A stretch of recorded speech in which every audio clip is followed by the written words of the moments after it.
Good day to all of you. My name is Juan de la Cruz, and I am an overseas Filipino worker, just like many of you here today.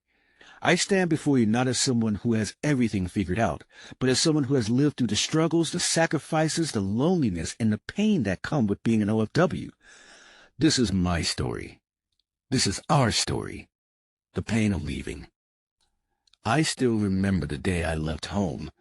My mother held my hand tightly, my father tried to be strong, and my children, too young to understand, just smiled and waved as if I would be back the next day. But I knew the truth. I knew that I was leaving behind birthdays, anniversaries, and even ordinary days that I would never get back.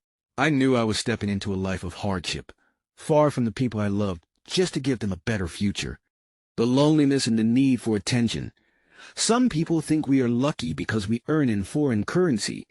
They see the money we send home, but not the tears behind it. They don't see us eating alone after a long shift, longing for the warmth of family. They don't see how we celebrate Christmas and New Year, not with laughter, but with quiet prayers, watching our families through a screen. What we need is not just gratitude. We need understanding. We need our families to ask, "Kumusta ka, Dmitri? How are you?"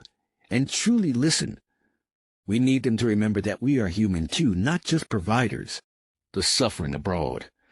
Life abroad is not easy. We see the bright lights of foreign cities, but behind those lights are endless working hours, sleepless nights, and aching bodies.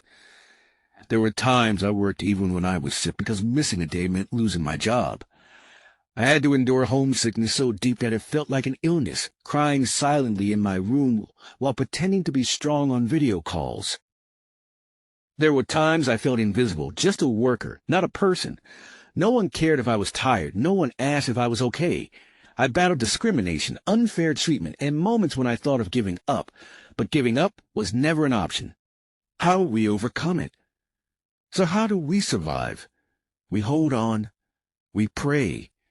We remind ourselves why we are here, not for luxury, but for love.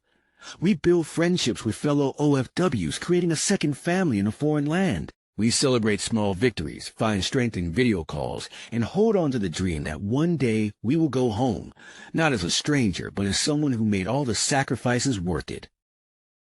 And most importantly, we take care of ourselves. We save, we plan, because one day we deserve to go home not as broken workers, but as strong individuals who fought, sacrificed, and won. A message to our families. To our families back home, love us while we are still here. Don't wait for us to come home in a coffin before you appreciate our sacrifices. A simple thank you, a message of concern, a reminder that we are misties mean more than any material thing. We work hard not just for money, but for love. My final words. To my fellow OFWs, you are not alone. Your sacrifices are not unseen. Your struggles are real, but so is your strength. Hold on to hope, to faith, and to the love that drives you. One day, the pain will end and we will go home, not just with money, but with the pride of knowing that we gave our families a future. We are OFWs, not just workers, but heroes. And heroes never give up. Maraming salamat at ingatan niyo ang inyong sarili. Thank you and take care of yourselves.